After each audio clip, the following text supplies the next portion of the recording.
मतलब मास, v का मतलब, r का मतलब, तो डायमेंशंस बनेंगे L2 m1 t minus one, angular momentum के बाद में next one surface tension. Surface tension मतलब force upon length, force upon length में क्या होगा dimensions m1 t minus two. ठीक है, kinetic energy half M V square, potential energy mgh, torque force into, force क्या होता है, सॉरी टॉर्क क्या होता है, फोर्स इनटू परपेंडिकुलर डिस्टेंस, तो उसके dimensions L2 m1 t minus two. Linear momentum mass into velocity, angular momentum mass into velocity into surface tension, force upon length. ये list कितने लोगों की प्रिपेयर नहीं है, यहाँ तक प्रिपेयर नहीं है, ऐसे कौन है, सबके प्रिपेयर है। चलो चेक करते हैं Sanket. Linear momentum, angular momentum, surface tension, torque, kinetic energy, angular momentum,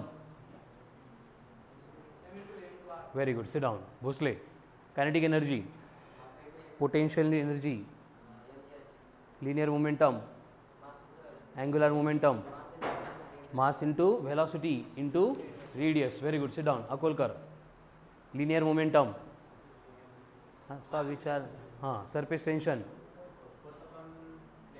force upon length, very good, sit down Ishwar. Kinetic energy, potential energy mgh, linear momentum, अरे तो लक्षच नाही आज, बस खाली Swapnil. Kinetic energy, potential energy, linear momentum,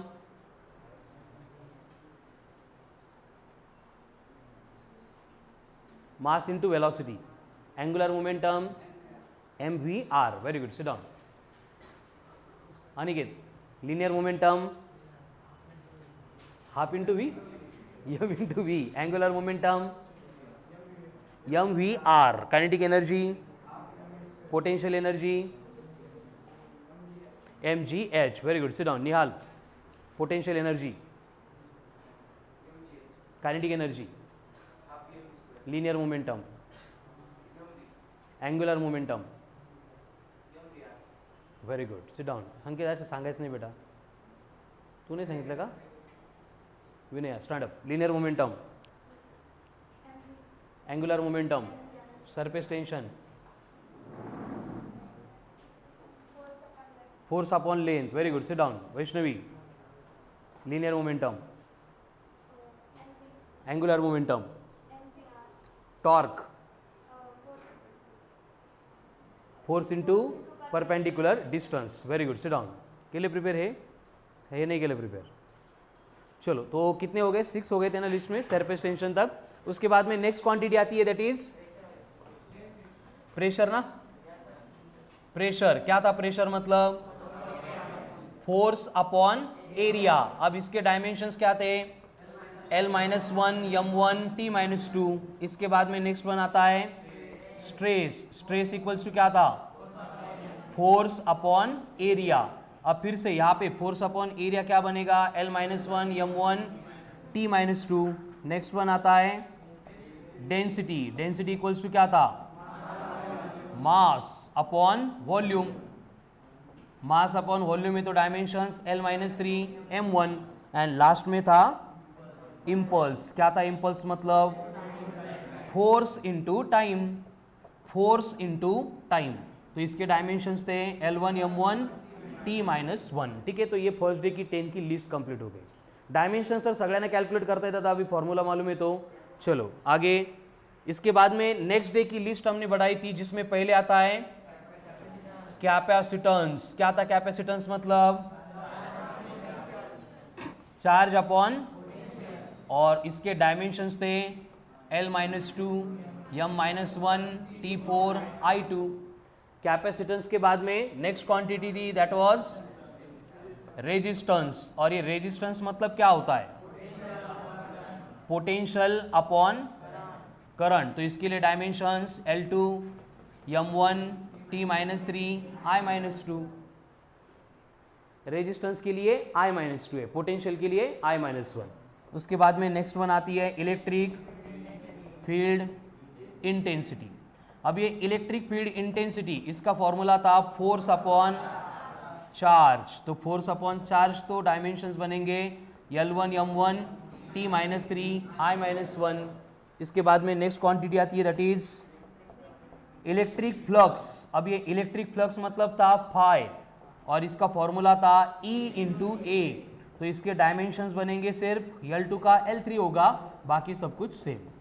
ठीक है, तो ये हो गया इलेक्ट्रिक फ्लक्स। एंड इसके बाद में नेक्स्ट क्वांटिटी थी that was magnetic induction. Magnetic induction के लिए फॉर्मूला था B equals to force upon current into length. तो इसके डायमेंशंस आ गए M1 T-2 I-1, M1 T-2 I-1। इसके बाद में नेक्स्ट क्वांटिटी हमने देखी थी that was magnetic flux. Flux नहीं, फ्लक्स, FLUX फ्लक्स। और क्या होता है मैग्नेटिक फ्लक्स मतलब फाई B इंटू ए। तो इसके डायमेंशंस क्या थे L2 M1 T-2 I-1। इसके बाद में नेक्स्ट कांस्टेंट एक आता that is mu not.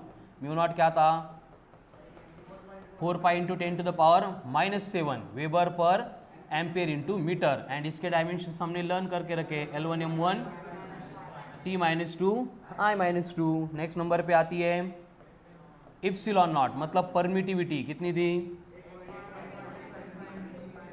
Coulomb square पर न्यूटन मीटर का स्क्वायर। एंड इसके dimensions L-3 M-1 T4 I2। Next number पे आता है प्लैंक्स कांस्टेंट। क्या था प्लैंक्स कांस्टेंट 6.63 इंटू 10 की पावर -34 जूल इंटू सेकंड। तो इसके डायमेंशंस बनेंगे L2 M1 T-1, L2 M1 T-1। And last में था फ्रीक्वेंसी। क्या होता है फ्रीक्वेंसी मतलब 1 अपॉन टाइम, यानी फ्रीक्वेंसी के डायमेंशंस T-1। तो यहाँ पे ये लिस्ट कंप्लीट होती है 20 की। ठीक है, सबके प्रिपेयर यहाँ तक कौन कौन है स्टार्ट से बोलो। Kinetic energy, potential energy, torque, linear momentum, angular momentum, बोलायचं हे सांगायचे answer, surface tension, force upon length pressure, force upon area stress, force upon area very good, then density, mass upon volume and impulse. उसके बाद capacitance, charge upon potential, resistance, potential upon current very good. उसके बाद electric field intensity, force upon charge, then electric flux phi equals to E into A. उसके बाद में magnetic induction, force upon current into length, then magnetic flux B into A, then permittivity L-3 M1 M-1 T4 I2, permeability L1 M1 T-2 I-2, then Planck's constant 6.63 into 10 raised to power -34 joule into second. And last में कौन है frequency. Frequency क्या होता है 1 upon periodic time. ठीक है, इसके बाद में जो है आगे के सिंपल डायमेंशंस थे 21 नंबर पे। कौन था यूनिवर्सल ग्रेविटेशनल कांस्टेंट। अब ये यूनिवर्सल ग्रेविटेशनल कांस्टेंट यानी G कितना था 6.67 इंटू 10 की पावर -11 न्यूटन मीटर स्क्वायर पर kg का स्क्वायर। तो डायमेंशंस बनेंगे L3 M-1 T-2। इसके बाद में नेक्स्ट नंबर पे आता है coefficient of viscosity. Coefficient of viscosity, अब ये जो कोएफिशिएंट ऑफ विस्कोसिटी था ईटा क्या था RV। एंड इसके डायमेंशंस मिले थे L-1 M1 T-1 L-1 M1 T-1। उसके बाद में नेक्स्ट वन आता है स्ट्रेन। डायमेंशन लेस था मतलब M0 L0 T0। उसके बाद में थी refractive index, again dimension less थी रिफ्रैक्टिव इंडेक्स यानी रिफ्रैक्टिव इंडेक्स बनेगा m0, l0, t0। और कौन था, उसको आगे लेते, ठीक है। 25 नंबर पे कौन कौन था, मॉडुलस ऑफ इलास्टिसिटी, जिसको हम बोलते हैं यंग्स मॉडुलस। यंग्स मॉडुलस मतलब कौन होता है, बल्क मॉडुलस। बल्क मॉडुलस मतलब कौन होता है, modulus of rigidity. And in सब के लिए कॉमन फॉर्मूला था स्ट्रेस, यानी कि स्ट्रेन को डायमेंशन नहीं है तो इसके डायमेंशन स्ट्रेस के सिमिलर होंगे, L-1 m1 t-2। उसके बाद में नेक्स्ट वन आता है लिस्ट में वेलोसिटी ग्रेडियंट। क्या था velocity gradient, velocity upon distance. तो इसके डायमेंशंस बने सिर्फ t-1, L1 तो कट हो गया। उसके बाद में आता है प्रेशर ग्रेडियंट। क्या था प्रेशर ग्रेडियंट, प्रेशर ग्रेडियंट क्या होता है, प्रेशर अपॉन डिस्टेंस। अगर प्रेशर को और डिस्टेंस से डिवाइड कर रहे हैं तो ये बनेगा L-2 m1 t-2, क्योंकि प्रेशर में पहले से कौन था, L-1 था, ठीक है। उसके बाद में नेक्स्ट नंबर पे आता है लिस्ट में पोटेंशियल ग्रेडियंट। तो पोटेंशियल ग्रेडियंट क्या होगा, पोटेंशियल अपॉन डिस्टेंस। तो इसके लिए डायमेंशंस बनेंगे L1 I-1, ठीक है। तो ये हो गया 28। नेक्स्ट नंबर पे था रेजिस्टिविटी। रेजिस्टिविटी क्या है, रेजिस्टिविटी मतलब rho equals to R into A upon, तो इसके डायमेंशंस क्या मिले थे, L3 m1 t-3 I-1। उल्टा करेंगे तो कंडक्टिविटी, तो कंडक्टिविटी बन गई इक्वल्स टू 1 अपॉन रेजिस्टिविटी। यानी कि यहाँ पे जो डायमेंशन से प्लस को माइनस करेंगे, माइनस को प्लस कर देंगे, T3I1। यहाँ पे 30 तक की लिस्ट कंप्लीट हो गई, ठीक है। तो स्टार्ट से हाँ, रेजिस्टिविटी I-2 है बराबर, रेजिस्टेंस है ना, तो ये I+2 हो जाएगा, करेक्ट है, वेरी गुड।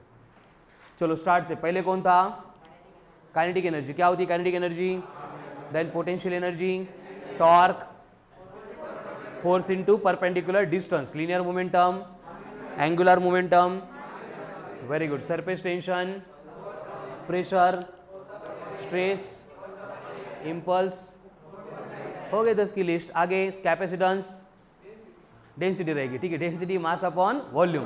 उसके बाद में capacitance, charge upon potential, resistance, potential upon current, electric field intensity, force upon charge, electric flux, E into A, magnetic induction, force upon current into length, magnetic flux, B into A, then magnetics के permeability, L1 m1 t-2 I-2, permittivity, L-3 m-1 t4 I2, then Planck's constant 6.63 into 10 to the power -34 joule into second. And last में कौन है, frequency. क्या होती है frequency, 1 upon time. ये list तो simple एकदम, 21 से आगे कौन है 21 पे, यूनिवर्सल ग्रेविटेशनल कांस्टेंट कितना होता है, 6.67 इंटू 10⁻⁻11 न्यूटन मीटर स्क्वायर पर kg स्क्वायर। उसके बाद में नेक्स्ट नंबर पे कोएफिशिएंट ऑफ विस्कोसिटी, क्या होता है, force upon 6π/RV, force upon 6π/RV। उसके बाद में आता है स्ट्रेन, डायमेंशनलेस,